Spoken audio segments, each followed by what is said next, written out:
प्रभु यीशु मसीह के नाम में आपको अनुग्रह, शांति और आशीष मिले। दुनिया में बहुत सारे लोग मछली खाते हैं। कई देशों में तो मछली एक कॉमन आइटम है खाने की। हमारे देश में भी मछली खाई जाती है। बंगाल में, महाराष्ट्र में, गोवा में, मैंगलोर में, तमिलनाडु, आंध्र प्रदेश, कर्नाटका और नॉर्थ के लोग भी मछली खाते हैं, लेकिन नॉर्थ में मछली बहुत महंगी मिलती है। और वैसे भी कुछ मछलियां बहुत महंगी होती हैं, जो एक गरीब आदमी या आम आदमी उसको खरीद के खा नहीं पाएगा।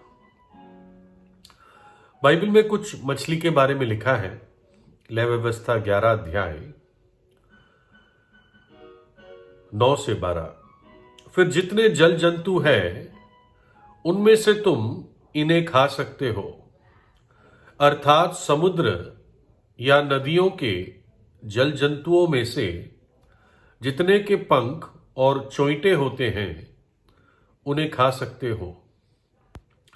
और जलचरी प्राणियों में से जितने जीवधारी बिना पंख और चोंयटे के समुद्र या नदियों में रहते हैं, वे सब तुम्हारे लिए घृणित है। वो तुम्हारे लिए घृणित ठहरे। तुम उनके मांस में से कुछ ना खाना और उनकी लोथों को अशुद्ध जानना। जल में जिस किसी जंतु के पंख और चोंयटे नहीं होते, वो तुम्हारे लिए अशुद्ध है। यानी ये मछलियों के बारे में है विशेषकर, कि यदि किसी मछली के पंख या इंग्लिश में कहते हैं फिन्स होते हैं और उसके शरीर पर चोंयटे या छिलके जैसा एक लेयर होता है, या इंग्लिश में स्केल्स कहते हैं, तो वही मछली वो व्यक्ति खा सकता है। ये व्यवस्था थी उस समय। जिस मछली के पंख हो, फिन्स हो और साथ साथ चोंयटे भी हो, स्केल्स हो। अगर इन दोनों में से एक भी ना हो तो वो मछली खाई नहीं जाती थी, उसको अशुद्ध माना जाता था और उसका मांस खाना एक घृणित बात मानी जाती थी। तो इसलिए मिडिल ईस्ट के लोग जब मछली चुनते थे या मछली पकड़ते थे तो इस बात को देखते थे, क्योंकि जिसमें पंख और चोंयटे नहीं होते थे वो मछली बिकती नहीं थी मार्केट में, क्योंकि जो लोग इस बात पर विश्वास करते थे वो उस मछली को खरीदेंगे नहीं। तो इसलिए जो ऐसी मछली पकड़ी जाती थी जिसके पंख या चोंयटे ना हो, उसको वापस समुद्र या नदी में फेंक देते थे, और जिसके पंख और चोंयटे होते थे उसको पकड़कर अच्छे बर्तनों में रखकर फिर उसको मार्केट में बेचा जाता था। प्रभु यीशु मसीह ने एक दृष्टांत बताया मत्ती 13 में। फिर स्वर्ग का राज्य उस बड़े जाल के समान है जो समुद्र में डाला गया और हर प्रकार की मछलियों को समेट लाया, और जब भर गया तो उसको किनारे पर खींच लाए और बैठकर अच्छी अच्छी तो बर्तनों में इकट्ठा किया और निकम्मी निकम्मी फेंक दी। जगत के अंत में ऐसा ही होगा। स्वर्गदूत आकर दुष्टों को धर्मियों से अलग करेंगे और उन्हें आग के कुंड में डाल देंगे। वहां रोना और दांतों का पीसना होगा। देखिए, एक मछली के पास अगर पंख होते हैं तो वो क्या कर पाएगी? वो बहाव के विरुद्ध चल पाएगी। पंख नहीं होंगे तो जहां बहाव होगा वहीं चली जाएगी, लेकिन पंख होते हैं तो वो बहाव के विरुद्ध तैर पाती है। और चोंयटे या जो छिलके या स्केल्स, वो उसके शरीर के सुरक्षा के लिए होते हैं, क्योंकि जो समुद्र की दुनिया है वहां पर भी खतरे होते हैं। अगर आपने कभी देखा हो तो समुद्र की तह पर कई सारे प्लांट्स होते हैं, पौधे होते हैं, ऐसे पत्थर होते हैं, टूटे हुए जहाज होते हैं, तो कोई भी ऐसा खतरा या चोट मछली को लग सकती है। तो इसलिए जिनके ऊपर चोइटे या स्केल्स होते हैं वो बाहर के प्रभाव से सुरक्षित रहते हैं। तो इस बात को ध्यान में रखते हुए प्रभु यीशु मसीह ने एक और बात कही। प्रभु ने कहा कि जो चौड़ा मार्ग है वो विनाश को जाता है और बहुत लोग उस पर पाए जाते हैं, परंतु सकरा मार्ग अनंत जीवन को जाता है, उद्धार या मुक्ति को जाता है, पर बहुत थोड़े उस पर पाए जाते हैं। सकरे मार्ग पर चलना यानी संसार के बहाव के विरुद्ध चलना, चौड़े मार्ग पे चलना संसार के बहाव में चलना। तो केवल वो व्यक्ति जिसके पंख होते हैं, अगर सिद्धांतिक रूप से कहे, वही व्यक्ति बहाव के विरुद्ध चल सकता है, तैर सकता है। आसान नहीं है, क्योंकि बाकी समाज के लोग, संसार के लोग आलोचना करते हैं। जब एक व्यक्ति अपने आप को संसार की बुराइयों से बचा लेता है, सुरक्षित रहता है, उन पापों में सहभागी नहीं होता, तो कई सारे पुराने दोस्त, रिश्तेदार भी और समाज के लोग आलोचना करते हैं कि पता नहीं अपने आप को कितना पवित्र समझते हैं, क्या समझते हैं। लिखा है, क्योंकि अन्य जातियों की इच्छा के अनुसार काम करने और लुचपन की बुरी बुरी अभिलाषाओं, मतवालापन, लीला क्रीड़ा, पियक्कड़पन और घृणित झूठी उपासना में जहां तक हमने पहले समय गवाया वही बहुत हुआ। इससे वे अचंभा करते हैं कि तुम ऐसे भारी लुचपन में उनका साथ नहीं देते, और इसलिए वे बुरा भला कहते हैं। पर वे उसको जो जीवित और मरे हुओं का न्याय करने को तैयार है लेखा देंगे।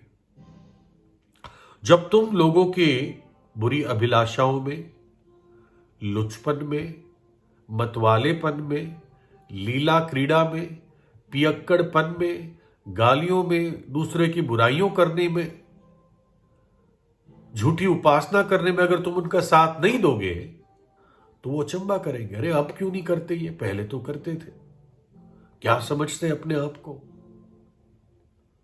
है ना। तो आपको बुरा भला कहेंगे। लेकिन बाइबल कहती है, जो जीवते और मरे हुओं का न्याय करेगा, अर्थात प्रभु यीशु मसीह, उसको ये लोग लेखा देंगे। तो इसलिए उस मछली जिसके पास पंख होते थे और चोइटे होते थे जिससे वो सुरक्षित रहती है, वो ही बहाव के विरुद्ध जा सकती थी, वही बाहर के बुरे प्रभाव से बच जाती थी। बाइबल कहती है, बुरी संगति अच्छे चरित्र को खराब कर देती है।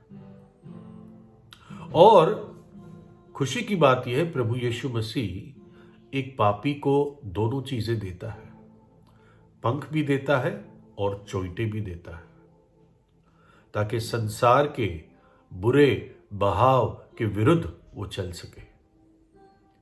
जब एक पापी सच्चे हृदय से अपने पापों से पश्चाताप करता है या करती है, जब वो टूटे हुए मन के साथ प्रभु यीशु के पास आकर उसको अपने हृदय में, सच्चे हृदय से, टूटे हुए मन से प्रभु यीशु के पास आकर जब वो पश्चाताप करता है, प्रभु यीशु पर विश्वास करता है कि यीशु ने मेरे खातिर अपनी जान क्रूस पर दी, मेरे पापों की सजा अपने ऊपर ले ली, मेरे लिए अपना पवित्र खून बहाया ताकि मेरे पाप धुल सके, और मेरे लिए तीसरे दिन मृतकों में से जी उठा, आज जीवित परमेश्वर है।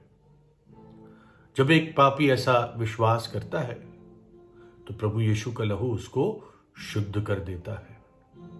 और परमेश्वर उस विश्वासी को अपना आत्मा देता है, पवित्र आत्मा देता है, और वो पवित्र आत्मा उसको सामर्थ्य देता है, उस पापी को, उस नए विश्वासी को, कि आगे को पाप ना करे और पाप को ना कह सके, बुरे बहाव के विरुद्ध चल सके। एक स्त्री को प्रभु यीशु ने कहा, मैं तुझे दंड की आज्ञा नहीं देता, पर जा आगे को पाप ना करना। अभी मैं तुझे अनुग्रह दिखाता हूं, क्षमा करता हूं, दंड नहीं देता, क्योंकि उसका दंड मृत्यु था। कहता है आगे को पाप ना करना। कैसे ना करे? परमेश्वर का आत्मा वो सामर्थ देता है, वो आत्मिक पंख और आत्मिक चोइटे देता है। लेकिन शुरुआत का कदम क्या है? सच्चा पश्चाताप और प्रभु यीशु और उसके बलिदान पर विश्वास। जिनके पंख नहीं होते वो बहाव में चलते हैं, और बहाव में चल के उसके आखिर में क्या है? विनाश है। हमने ऊपर पढ़ा कि आखिरी दिन में परमेश्वर का न्याय जब होगा तो स्वर्गदूत दुष्टों को धर्मियों से अलग करेंगे। जैसे अच्छी मछलियां बुरी मछलियों से अलग की जाती थी, या निकम्मी मछलियों से अलग की जाती थी। अच्छी मछलियों को बर्तन में डाला जाता था और बुरी को फिर समुद्र में फेंक दिया जाता था। अर्थ क्या है? जिन्होंने अपने पापों से पश्चाताप करके प्रभु यीशु पर विश्वास किया और पापों की क्षमा पाई, वो परमेश्वर के राज्य में प्रवेश करेंगे।